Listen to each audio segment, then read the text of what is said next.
अकबर बीरबल से कैसे मिले। एक बार बादशाह अकबर अपने कुछ सिपाहियों को लेकर शिकार पर निकले। शिकार करते करते वे सभी वन में बहुत आगे निकल आए और रास्ता भटक गए। अत्यधिक प्रयासों के बाद भी उन्हें आगरा राजमहल जाने का रास्ता नहीं मिल सका। धीरे धीरे शाम घिरने लगी। सबका भूख प्यास से बुरा हाल हो गया, लेकिन वे रुके नहीं और अनुमान के आधार पर आगे बढ़ते रहे। कुछ देर में वे सब एक तिराहे पर पहुंचे। उन्हें उम्मीद थी कि वहां से एक रास्ता अवश्य महल को जाएगा, लेकिन कौन सा, ये पता करना आवश्यक था। आसपास कोई ऐसा व्यक्ति दिखाई नहीं पड़ रहा था जिससे रास्ता पूछा जा सके। सब चिंतित होकर इधर उधर देख रहे थे। तभी बादशाह की दृष्टि एक बालक पर पड़ी जो उनकी ओर ही आ रहा था।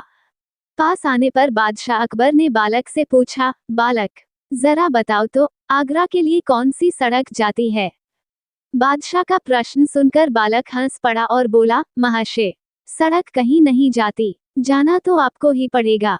उसकी इस निर्भीकता और वाक्पटुता से बादशाह अकबर बड़े प्रभावित हुए और प्रसन्नचित होकर उससे बोले, बहुत वाक्पटु जान पड़ते हो बालक।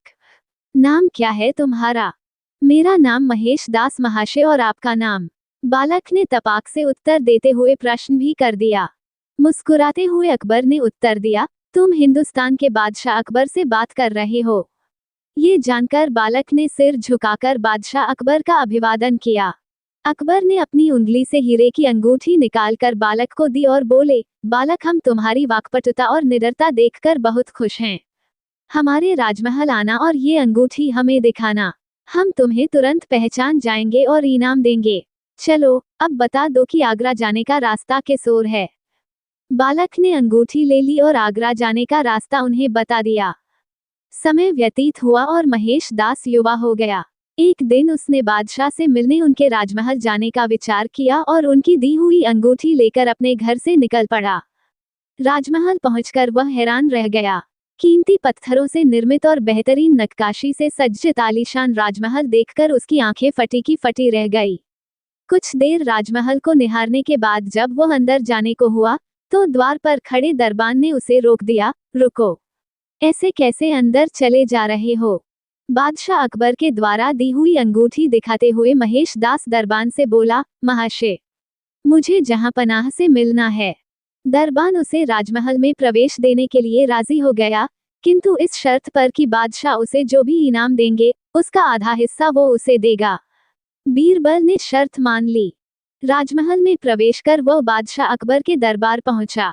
बादशाह सलामत को सलाम करने के बाद उसने उन्हें अंगूठी दिखाई, जिसे पहचान कर बादशाह बोले, अरे, तुम तो वही बालक हो जिसने हमें रास्ता बताया था। जी हुजूर। बोलो, इनाम में क्या चाहते हो। जहां पनाह मैं चाहता हूं कि आप मुझे इनाम में 100 कोड़े लगवाएं। महेश दास ने नम्रतापूर्वक निवेदन किया। ये निवेदन सुनकर बादशाह अकबर हक्के बक्के रह गए। ये तुम क्या कह रहे हो। बिना अपराध के हम तुम्हें कैसे कोड़े लगवा सकते हैं। हुजूर, मुझे इनाम में 100 कोड़े ही चाहिए। महेश दास की जिद के आगे अकबर को झुकना पड़ा और उन्होंने जल्लाद को आदेश दिया, महेश दास को 100 कोड़े लगाए जाए। जल्लाद ने महेश दास को कोड़े लगा शुरू किया। जैसे ही उसने 50 कोड़े पूरे किए, महेश दास बोला, बस हुजूर, ये मेरे हिस्से का इनाम था। इनाम का आधा हिस्सा मुझे अपने वचन अनुसार आपके दरबान को देना है, इसलिए 50 कोड़े उसे लगाए जाएं। ये कहकर बीरबल ने राजमहल में प्रवेश के लिए दरबान से हुई बातचीत का पूरा विवरण बादशाह अकबर को दे दिया। ये बात सुननी थी कि दरबार में ठहाके लगने लगे। बादशाह अकबर ने दरबान को 50 की जगह 100 कोड़े लगवाए। महेश दास की बुद्धिमानी को देखते हुए उन्होंने कहा, महेश, अपनी बुद्धिमानी के कारण आज से तुम बीरबल कहलाओगे। और अपने नवरत्नों में सम्मिलित करते हुए उसे अपना मुख्य सलाहकार नियुक्त कर लिया।